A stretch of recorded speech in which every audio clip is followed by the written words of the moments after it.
অভিশাপ আসমান কাঁপে, আপনাদের কাঁপে না? তার কাঁপে না? অভিশাপের ভয় হয় না? বুকগুলা ঝাঁঝরা হয়ে গেছে আমার সন্তানদের। রাবার বুলেট বলবেন, কি বলবেন? এগুলো অস্ত্রের মুখে দাঁড়িয়ে আছে, আমাদের পয়সায় কেনা বুলেটে আমাদের সন্তানদের আপনারা বুলেট ছুটছেন। আর কত, আর কত? পুলিশ ভাইদেরকে বলি, ভেতরে তো আপনিও মানুষ, পুলিশ ভাই বলি না, ক্ষমা করবেন, মুখ থেকে বার হয়ে গেছে। তাদের ঘরেও সন্তান আছে, তাদের খোলসের ভিতরেও মানুষ। যারা এখনো ঘরে আছেন তারাও জানেন আর কতদিন ভয় পাবেন। ভয়েই থাকেন, একটা মারবেন 10টা আসবো, 10টা মারবেন লক্ষ আসবো। সারা দেশের মানুষ, মা বাপ সব একসাথে দাঁড়াবো। ওদের সন্তানকে মানুষ করার জন্য আমাদের কাছে, শিক্ষকদের কাছে পাঠিয়েছিল। কি জবাব দিব?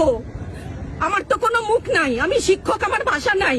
তাদের কাছে হাত জোর করে মাফ চাই, নিরাপত্তা দিতে পারি নাই, নিরাপত্তা দিতে পারি নাই।